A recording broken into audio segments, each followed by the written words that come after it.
नमस्कार दोस्तों, एक बार फिर से स्वागत है आपका मेरे इस YouTube चैनल के ऊपर। दोस्तों, आज अपन इस वीडियो में एक बड़े ही इंटरेस्टिंग टॉपिक के बारे में चर्चा करने वाले हैं, तो पूरी जानकारी के लगातार लास्ट तक बने रहिए इस वीडियो के साथ। दोस्तों, आज अपन इस वीडियो में पढ़ेंगे मेवाड़ के एक शासक के बारे में जिसका नाम है रावल रतन सिंह। देखो दोस्तों, रावल रतन सिंह ये शासक बने थे 1301 में और 1303 तक इनका शासनकाल रहा था। अच्छा, रावल रतन सिंह के शासन के अपन विशेष बातों पर गौर करें तो पहली बात तो ये कि रावल रतन सिंह जो है वो मेवाड़ में इस शाखा का नाम है रावल। मेवाड़ में रावल शाखा के ये अंतिम शासक थे। अच्छा दोस्तों, रतन सिंह के बारे में पढ़ने से पहले मैं आपको कुछ बातें और बताना चाहूंगा। देखो, मेवाड़ में रावल रतन सिंह रावल शाखा के अंतिम शासक थे। मेवाड़ में ये शाखा स्थापित कब हुई थी? देखो, तो मेवाड़ के एक शासक हैं, उस शासक का नाम है रण सिंह। रण सिंह के बारे में कहते हैं कि ये मेवाड़ के शासक बने थे 1058 ईस्वी में। 1058 में मेवाड़ के शासक बने थे रण सिंह। इस रण सिंह के दो बेटे थे। बड़े बेटे का नाम था क्षेम सिंह, जबकि छोटे बेटे का नाम था राहप। बड़े बेटे का नाम था क्षेम सिंह और छोटे का नाम था राहप। यहां पर याद रहे, रण सिंह के बाद में जो बड़े बेटे थे क्षेम सिंह, वो मेवाड़ के शासक बन गए। तो इस क्षेम सिंह के जो वंशज हैं वो वंशज आगे रावल के नाम से जाने गए, यानी कि ये लोग अपने नाम से पहले रावल की उपाधि का प्रयोग करते थे और इसी रावल शाखा के अंतिम शासक थे रावल रतन सिंह। अच्छा, राहब जो है, इसके बारे में आपको बताना चाहूंगा कि राहब जो है, इन्होंने मेवाड़ में एक नए गांव की स्थापना की थी। उस गांव का नाम था सिसोदा। मेवाड़ में सिसोदा गांव की स्थापना जो है वो की थी राहब ने। राहब जो है वो सिसोदा गांव बसाकर इसी गांव के सरदार बन गए। तो राहब के जो वंशज हैं वो कहलाते हैं राणा, यानी कि इस वंश के जो शासक है उन्होंने अपने नाम के पहले राणा शब्द का प्रयोग किया है। अच्छा, ये तो कुछ बेसिक बातें थी इनके बारे में। आगे अपन रतन सिंह की बात करें। पहली बात मैंने आपको बताई कि रावल रतन सिंह है वो मेवाड़ में रावल शाखा के अंतिम शासक थे। अच्छा, रावल रतन सिंह के शासनकाल की प्रमुख घटना की अपन चर्चा करें तो रावल रतन सिंह के समय 1303 में मेवाड़ के ऊपर आक्रमण किया था दिल्ली के सुल्तान ने, जिनका नाम था अलाउद्दीन खिलजी। अलाउद्दीन खिलजी सुल्तान थे दिल्ली के। अच्छा, इनके द्वारा मेवाड़ पर आक्रमण किया जाता है और यह आक्रमण हुआ था 1303 में। यहां पर अपन आगे बात करें कि अलाउद्दीन जो खिलजी जो है, इन्होंने रतन सिंह के समय मेवाड़ पर आक्रमण क्यों किया था? तो यहां पर इतिहासकार जो है वो रतन सिंह के ऊपर आक्रमण के 3 प्रमुख कारण बताते हैं। 3 कारण थे जिनके कारण ये कहे जाए कि अलाउद्दीन खिलजी ने चित्तौड़ पे या मेवाड़ पे आक्रमण किया था। पहला जो प्रमुख कारण है वो कारण क्या है? ये कहते हैं इतिहासकार कि अलाउद्दीन खिलजी जो है वो बहुत ज्यादा महत्वाकांक्षी शासक थे। पहला कारण क्या था? अलाउद्दीन खिलजी का महत्वाकांक्षी शासक होना। महत्वाकांक्षी मतलब अलाउद्दीन खिलजी, इनकी कुछ उपाधियां जो हैं वो इनके बारे में कही जाती है कि अलाउद्दीन खिलजी, इसने सिकंदर सानी, दुनिया का सुल्तान, ऐसी कुछ उपाधियां इन्होंने ली थी। मतलब अलाउद्दीन खिलजी, इनका एक ख्वाब था कि ये पूरी दुनिया का सुल्तान बने, पूरी दुनिया को जीते, यानी कि ये महत्वाकांक्षी शासक थे और अपनी महत्वाकांक्षाओं को पूरा करने के लिए या एक बड़े विशाल साम्राज्य की स्थापना करने के लिए आवश्यक था कि अलाउद्दीन खिलजी भारत की सभी रियासतों को जीते और इसी क्रम में इन्होंने मेवाड़ रियासत को भी जीता या चित्तौड़ के किले को भी जीता था। पहला कारण तो ये। दूसरा कारण, अलाउद्दीन खिलजी ने जिस किले को जीता वो किला था चित्तौड़ और चित्तौड़ के शासक थे रतन सिंह। चित्तौड़ को इन्होंने इसलिए जीता था, दूसरा कारण है ये, चित्तौड़ को इन्होंने इसलिए जीता था कि चित्तौड़ का जो किला है वो बड़ा ही सुदृढ़ किला है और ये किला जो है वो गुजरात और मालवा मार्ग पर स्थित है। गुजरात और मालवा मार्ग पर स्थित है। मतलब सीधी सी बात है कि चित्तौड़ का किला जो है वो एक इंपोर्टेंट प्रमुख किला था। इस किले का बड़ा सामरिक महत्व था, तो सामरिक महत्व के कारण भी अलाउद्दीन खिलजी ने इस किले को जीता था। ये इस किले को जीतने का दूसरा कारण है। बात करें तीसरे कारण की। देखो, तीसरा कारण यहां पे जरा हटके है। ये कारण बताते हैं कि अलाउद्दीन खिलजी ने चित्तौड़ के किले को इसलिए जीता था क्योंकि वो रावल रतन सिंह की रानी पद्मिनी को प्राप्त करना चाहते थे, या पद्मिनी को पाने के लिए रतन सिंह ने चित्तौड़ के किले को जीता था। अच्छा, ये कारण अपने को मिलता कहां से है? तो ये कारण जिस इतिहासकार ने बताया है वो इतिहासकार दिल्ली के शासक शेर शाह सूरी का दरबारी हुआ करता था और उस इतिहासकार का नाम था मलिक मोहम्मद जायसी। मलिक मोहम्मद जायसी। मलिक मोहम्मद जायसी शेरशाह सूरी के दरबारी थे। मलिक मोहम्मद जायसी के द्वारा 1540 में एक पुस्तक लिखी गई और उस पुस्तक का नाम था पद्मावत। पुस्तक का नाम है पद्मावत, लिखी गई 1540 में, मलिक मोहम्मद जायसी ने लिखी, जो शेरशाह सूरी के दरबारी थे। अच्छा, यहां पर मैं आपको बताना चाहूंगा कि पद्मावत जो पुस्तक है, ये पुस्तकें इस घटना की, यानी कि चित्तौड़ का जो साका हुआ था रतन सिंह के ऊपर जब विजय प्राप्त की गई थी 1303 में, इस घटना के लगभग 250 साल बाद में ये पुस्तक लिखी गई। तो अधिकांश इतिहासकार जो है वो इस पुस्तक को काल्पनिक मानते हैं। इसमें बताई गई सभी बातों को मन घड़ते मानते हैं। अच्छा, पद्मावत पुस्तक में ये बताया गया है कि भाई अलाउद्दीन खिलजी ने इसलिए आक्रमण किया था क्योंकि वो रतन सिंह की सुंदर रानी पद्मिनी को प्राप्त करना चाहते थे। अच्छा, एक चीज मैं आपको बताऊं, अलाउद्दीन खिलजी ने जब चित्तौड़ के किले पर आक्रमण किया था, तो इस आक्रमण के समय अलाउद्दीन खिलजी के साथ एक इतिहासकार खुद इस घटना के समय यहां मौजूद था और उस इतिहासकार का नाम है अमीर खुसरो।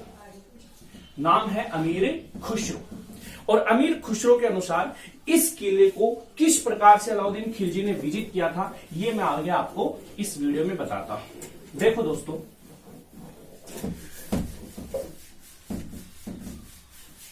अमीर खुसरो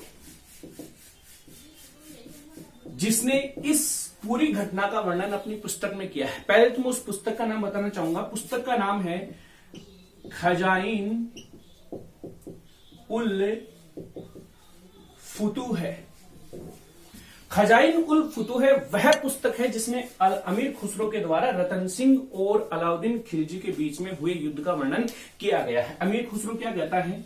ये कहता है कि बात है 28 जनवरी 1303। इस दिन अलाउद्दीन खिलजी अपनी सेनाएं लेकर दिल्ली से चित्तौड़ के लिए रवाना होता है। कौन से दिन? 28 जनवरी 1303। आगे वह ये कहता है कि 26 अगस्त 1303 इस दिन अलाउद्दीन खिलजी ने चित्तौड़ के किले को जीत लिया था। इस दिन ये रवाना हुआ था दिल्ली से, जबकि इस दिन उसकी क्या हो गई थी? विजय हो गई थी 26 अगस्त 1303। वो ये कहता है कि इस युद्ध में रतन सिंह और इसके दो प्रमुख सेनापति, यहां पर मैं इंपोर्टेंट नाम बता रहा हूं आपको, रतन सिंह और इसके दो प्रमुख सेनापति, एक सेनापति का नाम था गोरा तो दूसरे का नाम था बादल। इस युद्ध में रतन सिंह और उसके सेनापति गोरा और बादल मारे गए, जबकि यह कहा गया है कि जो इनकी रानी थी पद्मिनी रतन सिंह की, इनके द्वारा 1600 महिलाओं के साथ किया गया जोहर। मैं आपको ध्यान दिलाना चाहूंगा यहां पे कि पद्मिनी का जो जोहर था, जो 1600 महिलाओं के साथ किया गया था, ये आज तक के भारत के इतिहास का सबसे बड़ा जोहर था और साथ में चित्तौड़ का ये पहला साका भी था। भारत का सबसे बड़ा जोहर चित्तौड़ में हुआ है और चित्तौड़ का पहला साखा जो है वो भी इसी समय हुआ था।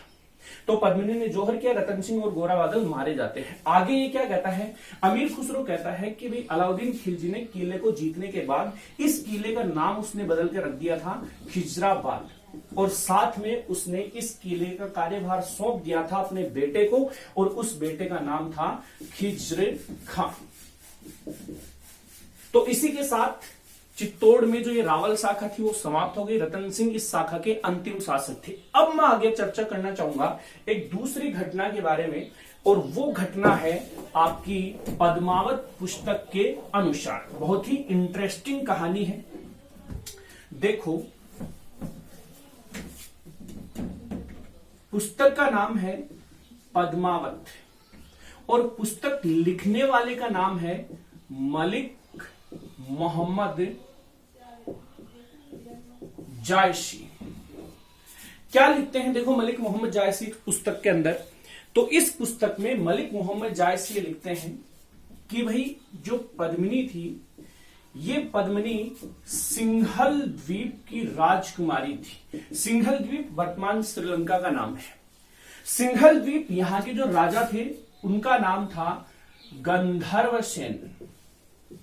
नाम है गंधर्व सेन। तो सिंघल द्वीप की राजकुमारी थी पद्मिनी, इनके पिता का नाम था गंधर्व सेन। होता क्या है कि पद्मिनी, इनके पास में एक तोता था जिसका नाम था हीरामन तोता। ये कहते हैं कि हीरामन तोता जो है वो श्रीलंका से उड़ता हुआ आपका भारत आ गया और बाद में इसे एक शिकारी ने पकड़ लिया। ये शिकारी जो था उसने ये तोता आपका जो रतन सिंह थे उनको वो बेच देते हैं। अब एक बार क्या हुआ कि सायकाल के समय रतन सिंह जो है वो अपने महलों में टहल रहे थे। उसी दौरान वो तोता जो है वो एक महिला की सुंदरता का बखान करता है और वो महिला जो है वो पद्मिनी थी। ये कहते हैं कि रतन सिंह उस तोते के बताए अनुसार भेष बदलकर श्रीलंका चले गए। वहां पर वो सन्यासी के वेश में घूमने लगे। अब होता क्या है कि वहां पर रतन सिंह जो है वो कई दिनों तक सन्यासी के वेश में गंधर्व सेन के महलों के आसपास घूम रहे थे। तो गंधर्व सेन ने इनको देख लिया और उन्होंने इनको बुलाया, पूछा कि भाई कौन हो आप, कई दिनों से इधर उधर घूम रहे हो, पहले तो आपको कभी यहां देखा नहीं। तो रतन सिंह उनको कहते हैं कि भाई मैं मेवाड़ का शासक हूं और मैं यहां आपकी जो बेटी है, पुत्री है पद्मिनी, उनसे विवाह करना चाहता हूं। गंधर्व सेन बड़े प्रसन्न हुए। यहां पर रतन सिंह और पद्मिनी का विवाह हुआ। वो महारानी पद्मिनी को लेकर मेवाड़ आ जाते हैं। ये कहते हैं कि भाई मेवाड़ में रतन सिंह के दरबार में एक तांत्रिक रहता था, उसका नाम था राघव चेतन। राघव चेतन पद्मिनी और रतन सिंह को या उनके बारे में कुछ अपशब्द कहता है। तो इस कारण क्रोधित होकर रतन सिंह राघव चेतन को मेवाड़ से निष्कासित कर देते हैं। अपने अपमान का बदला लेने के लिए राघव चेतन चला जाता है अलाउद्दीन खिलजी के पास और इनके पास जाकर ये कहता है कि भाई भले ही आप भारत के सुल्तान हो, भारत के सबसे शक्तिशाली शासक हो, लेकिन आज भी मेवाड़ का शासक रतन सिंह आपकी शक्ति को मान्यता नहीं देता, वो आपके सामने नहीं झुकता है। साथ में राघव चेतन ये भी कहता है कि रतन सिंह की जो रानी है वो अति सुंदर है और वो एक छोटे मोटे शासक की नहीं बल्कि भारत के सुल्तान की रानी होनी चाहिए। तो ये कहते हैं कि राघव चेतन के भड़काने पर अलाउद्दीन खिलजी जो है वो अपनी सेना सहित चित्तौड़ आ जाता है और बाद की जो घटनाएं हैं कि युद्ध में रतन सिंह और उसके जो सेनापति हैं गोरा और बादल मारे जाते हैं और इस किले पर अधिकार हो जाता है अलाउद्दीन खिलजी का। एक बार फिर से मेवाड़ में गुहिल वंश स्थापित हुआ था। 1303 में मेवाड़ में गुहिल वंश समाप्त हो गया था और 1326 में वापस मेवाड़ में गुहिल वंश स्थापित हुआ था। याद रहे मेवाड़ में फिर से गुहिल वंश की स्थापना का श्रेय जाता है हमीर को, राणा हमीर। तो दोस्तों आज अपन इस वीडियो में केवल इतना ही पढ़ेंगे रतन सिंह के बारे में, जो एक इंटरेस्टिंग और बहुत ही महत्वपूर्ण टॉपिक है। यहां से क्वेश्चन पूछे जाते हैं। धन्यवाद दोस्तों।